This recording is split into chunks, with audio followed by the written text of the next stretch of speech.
México es país de un solo hombre. Imagínense la falta de profesionalismo. No conocen la historia del país. ¿Cuándo México fue país de un solo hombre? Cuando Antonio López de Santana y cuando Porfirio Díaz. Nada más en tiempo, Santana fue 11 veces presidente de México. Y bueno, fue cuando el gran zarpazo, cuando nos quitaron más de la mitad de nuestro territorio.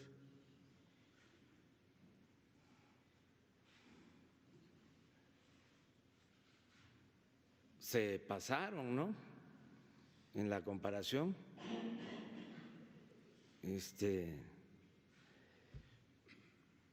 ¿Cuál época es también así? La de Porfirio Díaz, 34 años. El ídolo de los conservadores, los dos, Santana y Porfirio. Por eso calienta, ¿no? ¿Qué tengo yo que ver con Santana? ¿Qué tengo que ver con Porfirio Díaz? Pero hablando del tiempo, Porfirio Díaz, repito, 34 años. Yo llevo 14 meses, 15 meses, me faltan 4 años. Son un poco exagerados, ¿verdad?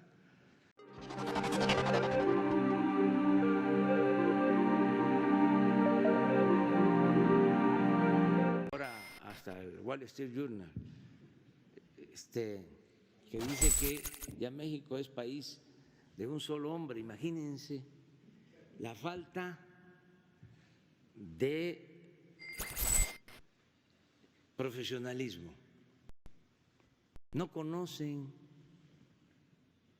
la historia del país. ¿Cuándo México fue país de un solo hombre? Cuando Antonio López de Santana y cuando Porfirio Díaz. Nada más en tiempo, Santana fue 11 veces presidente de México. Y bueno, fue cuando el gran zarpazo, cuando nos quitaron más de la mitad de nuestro territorio.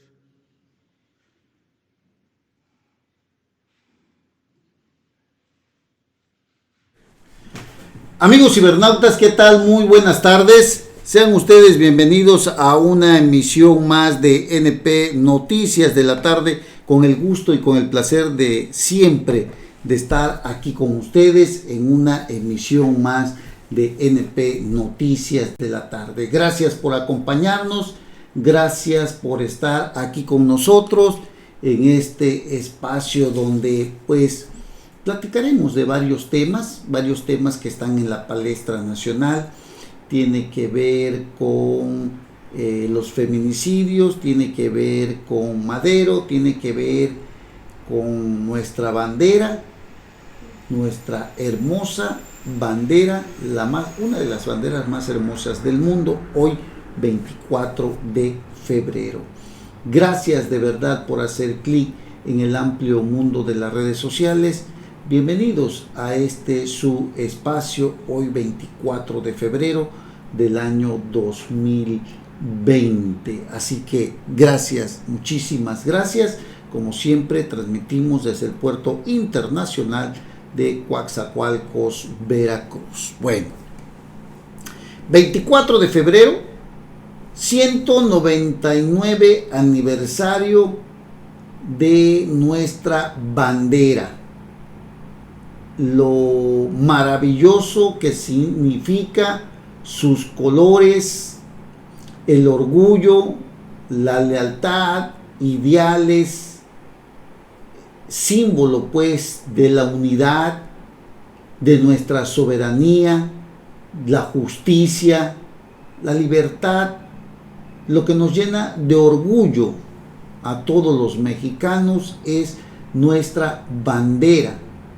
La bandera que pues también trae dentro de ella toda la lucha de la independencia de nuestro país, aquella bandera que Agustín de Iturbide en su momento enarboló como reflejo de la consumación de nuestra independencia.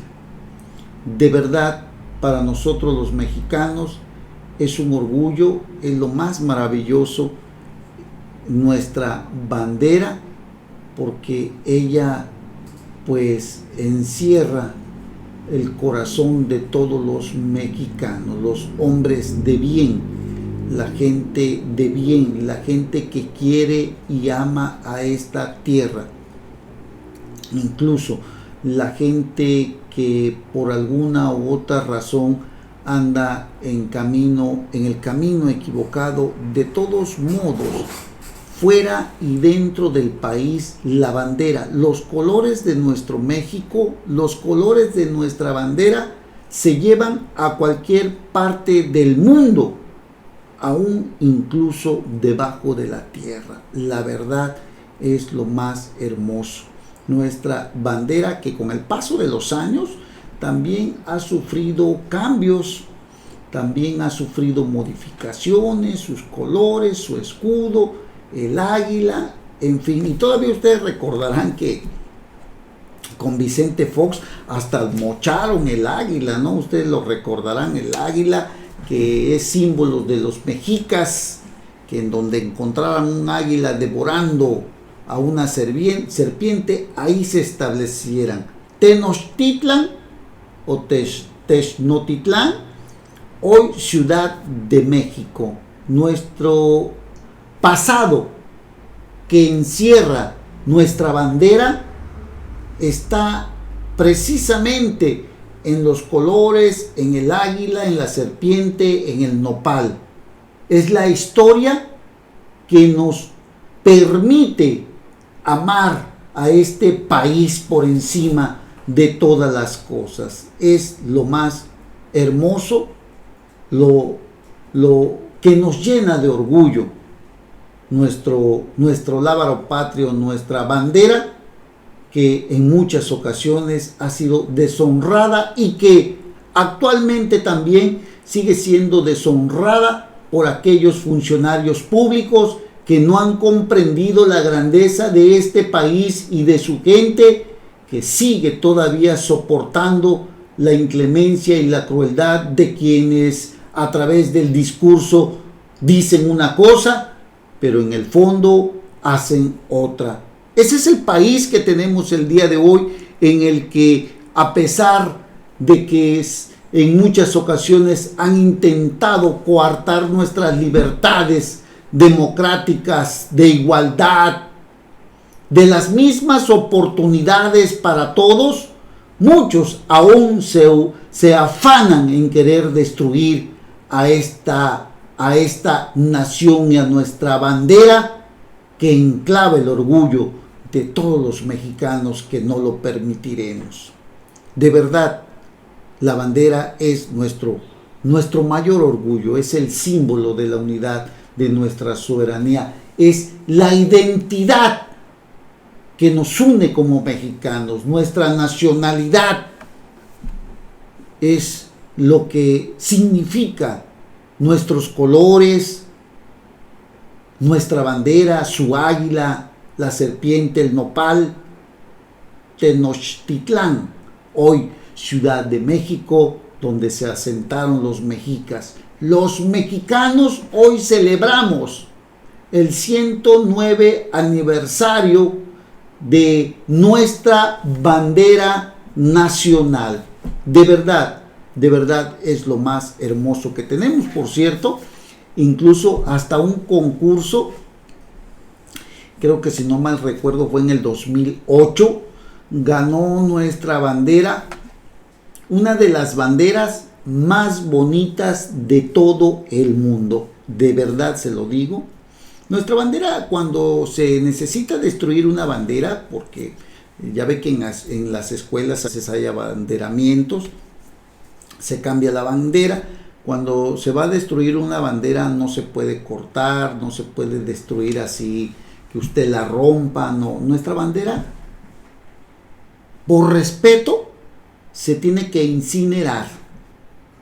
Nuestra bandera es el símbolo, se lo vuelvo a repetir, de unidad y de respeto por este país. Bueno, hoy 24 de febrero, Día de la Bandera Mexicana.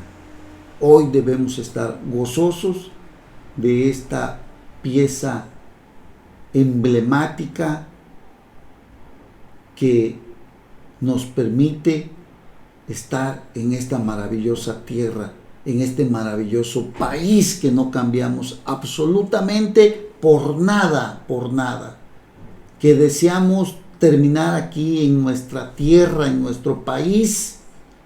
Cualquiera, el hombre más rico del mundo, el más millonario, quien ha nacido en este país, quien ha sido adoptado por este país, jamás se quiere ir.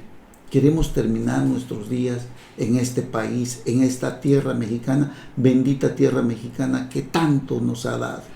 Hoy nuestra bandera nos recuerda la lucha de independencia, la lucha de nuestros héroes patrios por darnos el país que hoy tenemos, y que es responsabilidad de usted y mía tratar de cuidarlo, decir qué es lo que está mal, y de los gobernantes respetar y conducirse con transparencia y con rendición de cuentas, y que ya no cabe más la corrupción en este país, que no debe de haber impunidad ni violencia. Eso es lo que deben hacer nuestros gobernantes, darnos seguridad. Hablando precisamente de la violencia que hoy vivimos en este país, usted también, este mes encierra muchas cosas. Este mes es algo doloroso y trágico, porque el 22 de febrero fue cuando de 1913, cuando prácticamente Madero y Pino Suárez, Madero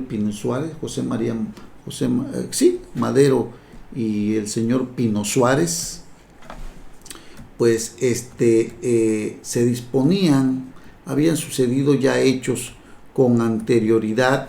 José María Pino Suárez, un 22 de febrero, fueron asesinados por órdenes de Victoriano Huerta, ese 22 de febrero de 1930. Un artero crimen perpetrado precisamente por órdenes de Victoriano Huerta, quien era comandante de las Fuerzas Armadas, quien lo traicionó. Fíjense ustedes, o sea, es algo horroroso, porque Madero le había confiado a Victoriano Huerta, si no mal recuerdo, a las Fuerzas Armadas, ¿no? Y la verdad que fue una traición terrible, horrorosa. Este hecho puso punto final a la muy sangrienta revuelta conocida como la Decena Trágica, iniciada el 9 de febrero de 1913 y culminada precisamente ese 22 de febrero con estos magnicidios. El 18 de febrero, para que usted lo recuerde, el 18 de febrero el general Aureliano Blanquet, encargado de la defensa del Palacio Nacional, recibió la orden de Victoriano Huerta de aprender a Madero, a Pino Suárez, al tiempo que Gustavo Madero, hermano del presidente, también era detenido. El 19 de febrero, Gustavo Madero fue torturado y asesinado, y Madero y Pino Suárez fueron forzados a renunciar. Pedro Lascurain asumió interinamente la presidencia, y a los 45 minutos, había asumido la presidencia Pedro Lascurain, inmediatamente nombró a Victoriano Huerta secretario de Gobernación. O sea, haga de cuenta que todo fue en minutos, ¿no? asume la presidencia,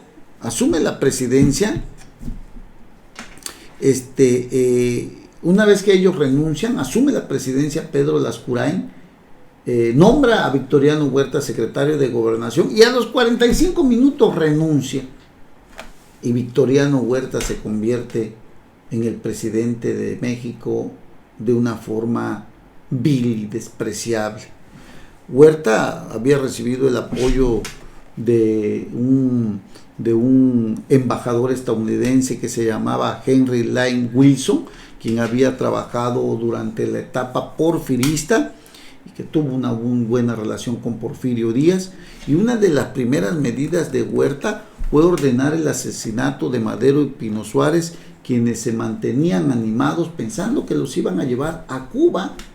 Cuando Madero se entera de la muerte de su hermano Gustavo, perdió toda esperanza ya de vida. Esa noche, el 22 de febrero, cuando se disponían a dormir, pues llegaron a despertarlos, a interrumpirlos por un coronel Joaquín Chicarro, quien les informó que serían trasladados a la penitenciaría de Lecumberri.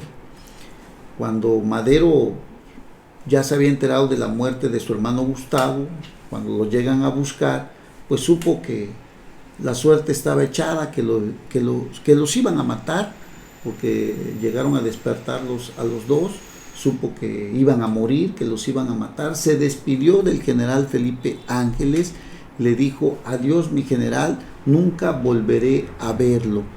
Cerca de las 11 de la noche, Madero fue subido a un automóvil, al igual que Pino Suárez, fueron trasladados al Palacio de Lecumberri. A su llegada se les indicó que entraran por la parte de atrás, por la puerta de atrás, cosa que a Madero le sorprendió, porque él dijo: atrás no hay ninguna puerta, ¿no? Entonces ahí se detuvieron los vehículos y lo obligaron a bajar a Madero. Ahí Francisco Cárdenas le disparó en la cabeza a Madero, murió instantáneamente. Después se supo que le habían dado otro disparo más.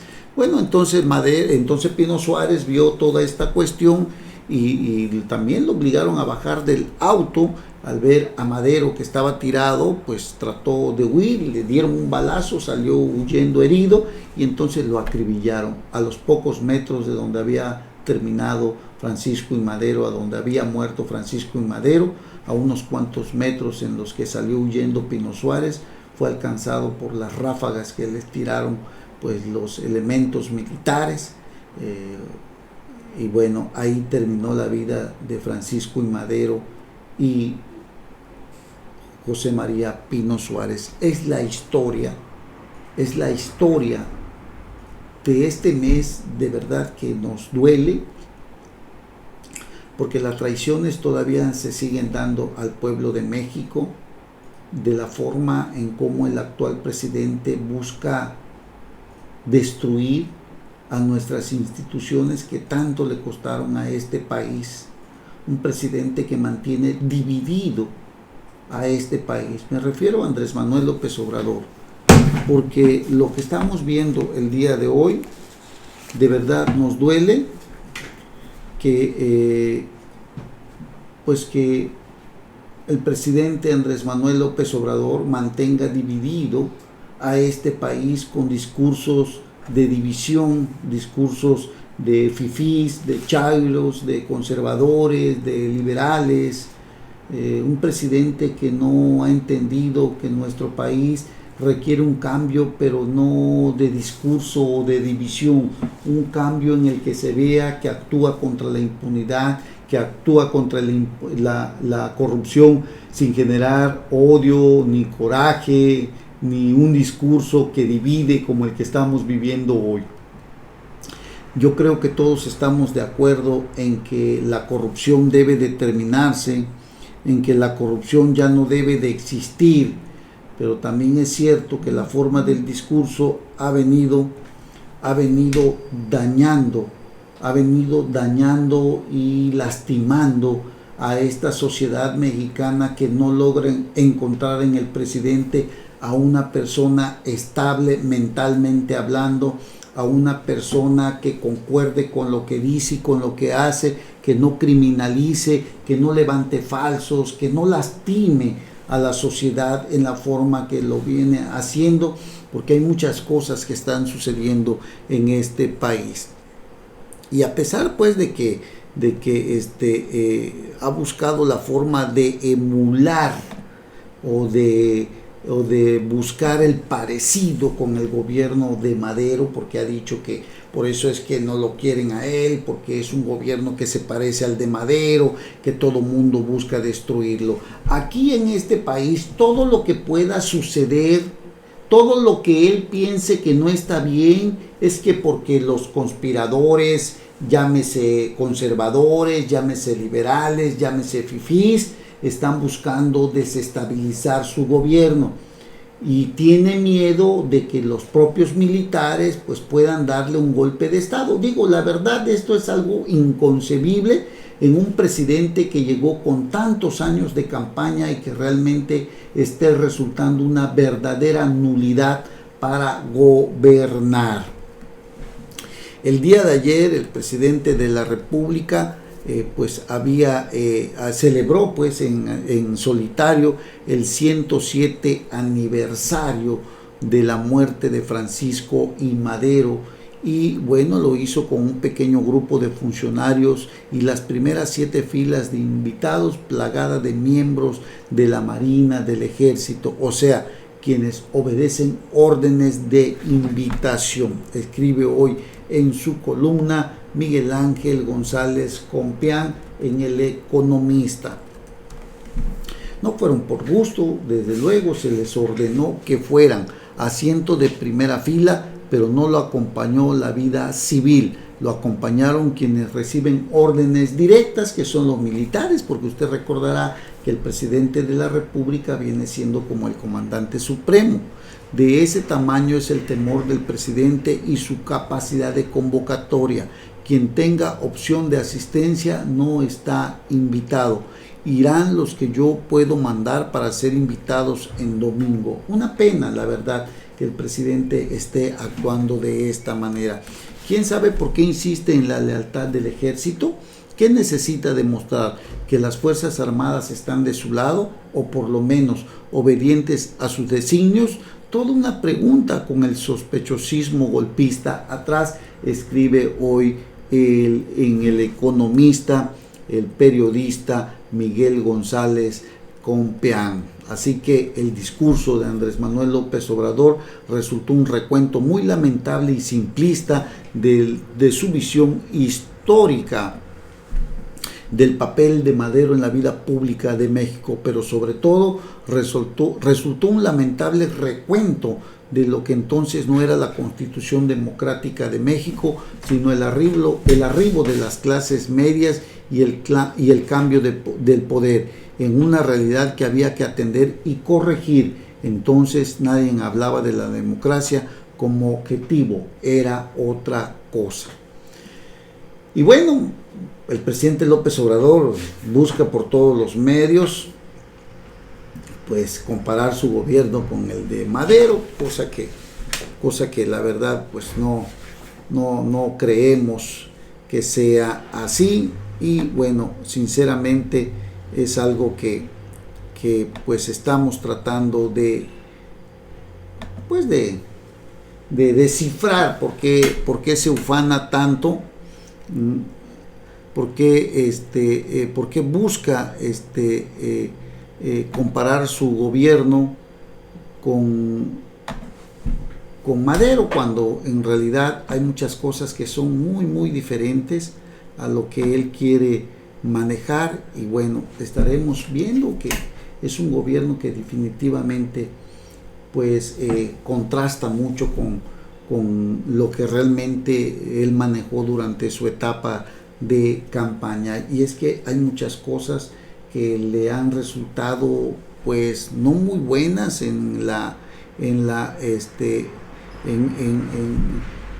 ya como presidente, porque por ejemplo como presidente él habló muy mal del ejército, ustedes lo recordarán.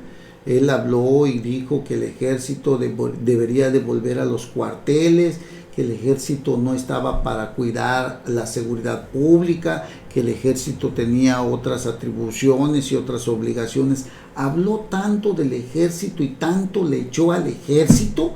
Incluso ustedes recordarán que habló cuando lo de Iguala, con lo de los 43 desaparecidos de Ayotzinapa, habló que el ejército tenía que ver en esa masacre, que el ejército tenía que declarar qué es lo que sabía. Ofendió al ejército.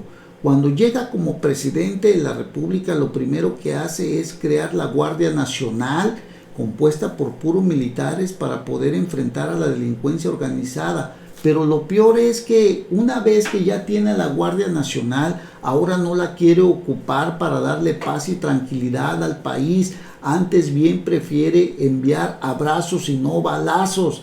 Antes bien prefiere darle respeto a los delincuentes que a los propios mexicanos. Porque si bien es cierto, como mexicanos todos tenemos derechos humanos, lo cierto es que aquí quien está del lado de la maldad o de lo malo debería de analizarse muy bien, que independientemente de que se le respeten sus derechos humanos, la autoridad tiene que ir buscando con una estrategia abatir los altos índices de criminalidad. Más allá de que si tiene que echar balazos o no tiene que echar balazos, aquí de lo que se trata es que tiene el Estado el monopolio de la seguridad y de las Fuerzas Armadas, del uso de las Fuerzas Armadas para poder darle paz y tranquilidad a los mexicanos. No se trata tampoco de andar echando balazos por donde sea. Se trata de diseñar estrategias para poder combatir al crimen de tal manera que los recursos económicos también tengan una afectación para poder disminuir su capacidad de movimiento. Hasta el día de hoy no hemos sabido nada de eso. Hemos sabido que le congelaron las cuentas a Emilio Lozoya, a su hermana, a su esposa, a su mamá. Hemos sabido, por ejemplo, que Rosario Robles está en la cárcel por lo de la estafa maestra, que está en la cárcel Juan Collado y todo eso. Sí, pero este engranaje no nada más es eso. Se necesita realmente diseñar una gran estrategia que sea lo suficientemente fuerte para poder encabezar una lucha nacional en el que se privilegie primero los derechos de los que realmente están dando todo por cambiar este país. Y es cierto, la delincuencia, los delincuentes también tienen derechos humanos, eso no lo dudamos, para nada no lo dudamos, pero también es importante que el presidente se ponga a pensar que nosotros como ciudadanos ya queremos encontrar algo de paz y de tranquilidad, porque mientras eso no suceda, difícilmente nuestro país podrá salir adelante. Se necesita una gran cruzada, pero que vaya con estrategia a combatir al crimen organizado, a la delincuencia organizada, no violentando sus derechos si ustedes quieren, pero con una gran estrategia diferente a la que hoy tenemos, que no está resultando absolutamente nada bien para el propio presidente, ni para los ciudadanos, ni para nosotros los mexicanos como sociedad. Y luego tenemos el tema del desabasto de medicinas, ¿no? Ahí tenemos este tema muy importante que tiene que ver con el INSABI. Ustedes lo saben. Culiacán, por ejemplo, desabasto de medicinas y feminicidios, es la trilogía de fenómenos que ha sacudido al presidente López Obrador y de la cual no se puede salir. Escribe hoy en su columna Raimundo Riva Palacios. Bueno, esto es muy importante que lo contextualicemos, porque por ejemplo él también en su etapa de campaña habló de que habría un sistema de salud, creo que allá por Polonia, de Alemania, no sé de dónde dijo, de primer mundo, dijo que iba a haber un sistema de salud de primer mundo. Hoy no hay ni siquiera medicamentos oncológicos para los niños, para las mujeres que son las que más sufren los problemas del cáncer. El cáncer que te mata, el cáncer que te lleva a la tumba, el cáncer que te destruye. Y bueno, los hospitales están sin medicamentos, a pesar de que él prometió que el sistema de salud sería uno de los mejores del mundo. Nada de eso estamos viendo, desgraciadamente, nada de eso estamos observando el día de hoy con este presidente que no ha tenido la capacidad siquiera, ustedes lo recordarán, no ha tenido la capacidad siquiera. Ya olvídese de Canadá o de Inglaterra, que era donde nos quería dar que México iba a tener así ese sistema de salud. Olvídese de eso. Queremos tener lo básico en los hospitales para las mujeres, para los niños con cáncer. Las manifestaciones que se hacen el día de hoy es porque no hay medicamentos. ¿Cómo hacerle a todo esto? De verdad, ¿cómo? No hay forma pues de describir lo que estamos viviendo el día de hoy, porque la falta de medicamentos está ocasionando muchas muertes. Sinceramente es algo lamentable. Y bueno, pues incluso ya despidió hoy al doctor Celis, que era el de cancerología y pediatría en este hospital allá de la Ciudad de México. Lo tachó prácticamente que era una inminencia, pero quién sabe para qué.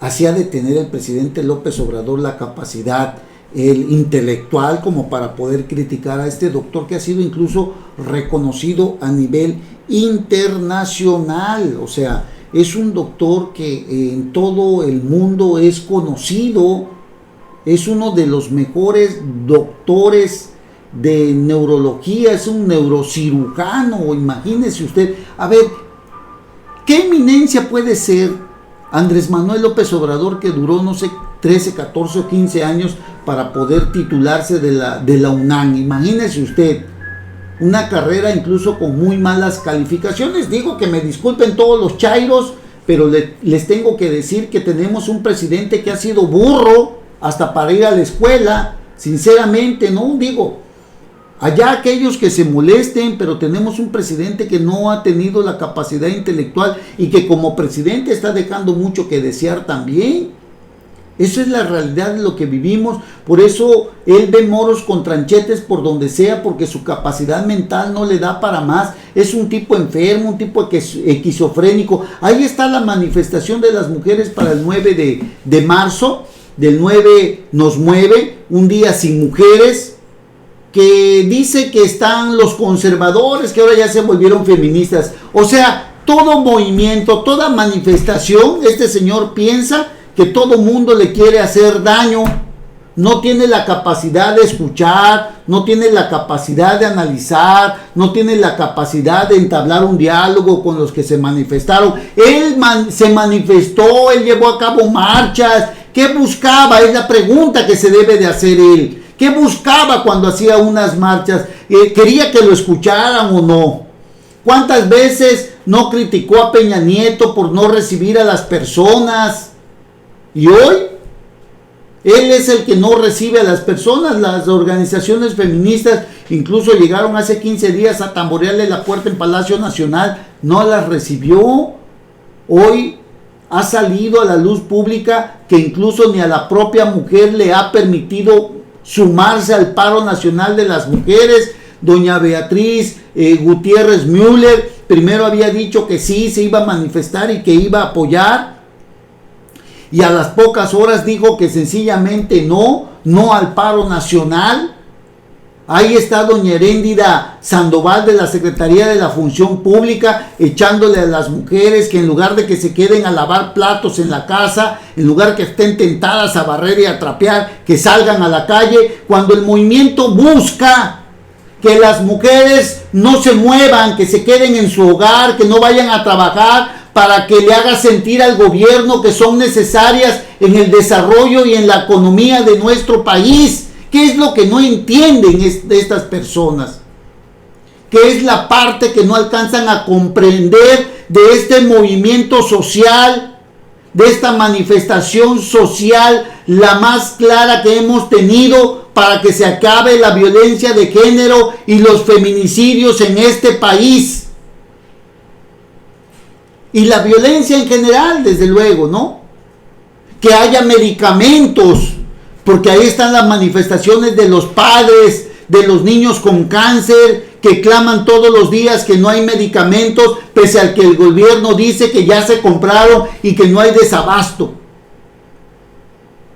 ¿Cómo poder comparar el gobierno de Andrés Manuel López Obrador con el gobierno, efímero gobierno de Francisco I. Madero, que no lo dejaron ni siquiera gobernar? A eso le teme el presidente López Obrador, a que le den un golpe de estado. Ese es el miedo que le tiene a los militares para poder darles o para haberles dado la operación y administración del nuevo aeropuerto de Santa Lucía Felipe Ángeles.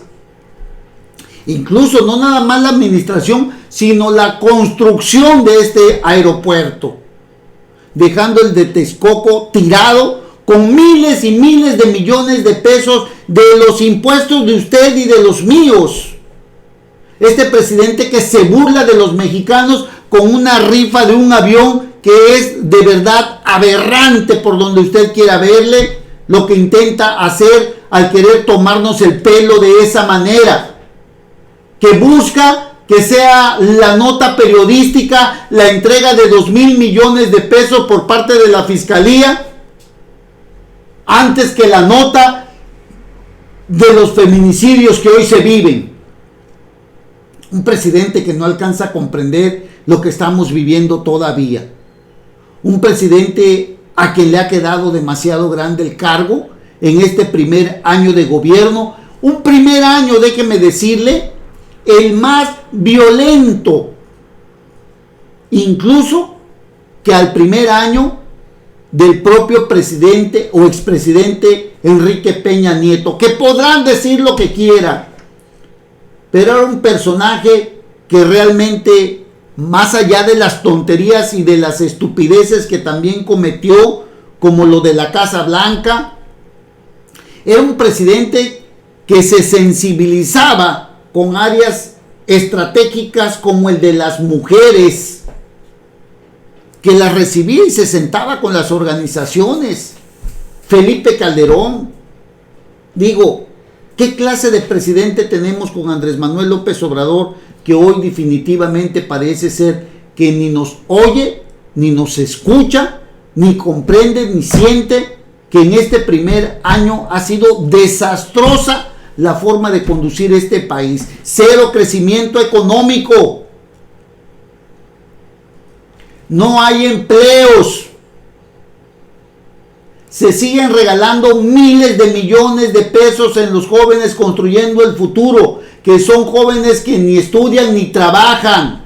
Se sigue regalando nuestro dinero a El Salvador, a Honduras. Esto de verdad debería ponernos a pensar si esta es la clase de gobierno que se eligió. Ciertamente uno de los gobiernos más legitimados por alrededor de 30 millones de votos de quienes le otorgaron su confianza para cambiar el rumbo de este país. Y sin embargo, el día de hoy absolutamente nada ha cambiado, antes bien viene empeorando. Así que analice usted la clase de presidente que tenemos. Usted tiene el mejor análisis y ya decidirá, porque el próximo año vienen elecciones y cada quien que decida qué clase de gobernante es el que se quiere y se necesita el día de hoy. Bueno, pausa y regresamos. No se vayan. NP Noticias, de Coatzacoalcos para el mundo.